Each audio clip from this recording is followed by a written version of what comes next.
एक घने जंगल के बीचों बीच एक बूढ़ा बरगद का पेड़ था।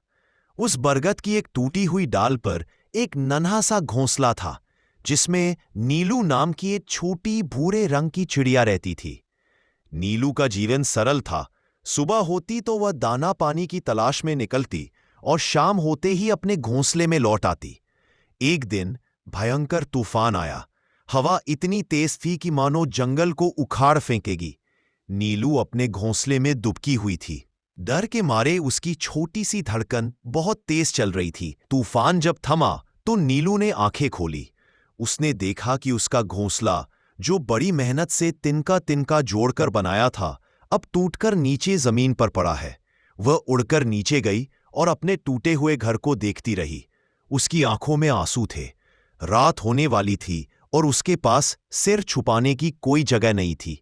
इस विशाल अनजान दुनिया में वह बिल्कुल अकेली महसूस कर रही थी। निराशा में डूबी नीलू बरगद की सबसे निचली डाल पर बैठ गई।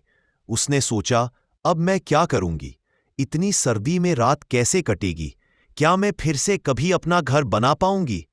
तभी उसी पेड़ पर बैठी एक गहरी ने उसे उदास देखा। वह नीलू के पास आ और बोली, क्या हुआ नन्ही चिड़िया, तुम इतनी दुखी क्यों हो? नीलू ने कांपते हुए आवाज में अपनी सारी बात बताई।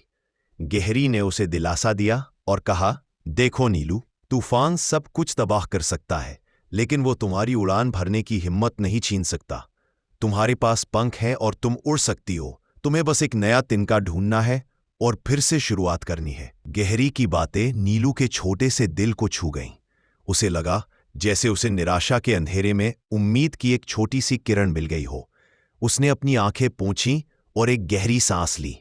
अगली सुबह सूरज की पहली किरण के साथ नीलू ने उड़ना शुरू किया। उसने सबसे पहले गीले पत्तों से एक मजबूत तिनका उठाया, फिर दूसरा, फिर तीसरा। उसने हार नहीं मानी। हर बार जब वो थकती तो उसे गहरी के शब्द याद आते। इन भर की अथक मेहनत के बाद शाम होते होते उसने उसी बरगद की एक सुरक्षित डाल पर एक नया, पहले से भी ज्यादा मजबूत घोंसला बना लिया। वह घोंसला छोटा था, लेकिन उसमें मेहनत का पसीना और उम्मीद की खुशबू थी। नीलू अपने नए घर में बैठी। उस रात उसे तूफान का डर नहीं था। वह समझ चुकी थी कि जीवन में चुनौतियां तो आती रहेंगी, पर जरूरी है कि हम अपने अंदर की हिम्मत और विश्वास को टूटने न दें। सीख: यह कहानी हमें सिखाती है कि चाहे कितनी भी बड़ी मुश्किल क्यों ना आ जाए, हमें निराश नहीं होना चाहिए। उम्मीद की डोर कभी नहीं छोड़नी चाहिए और हमेशा नई शुरुआत के लिए तैयार रहना चाहिए।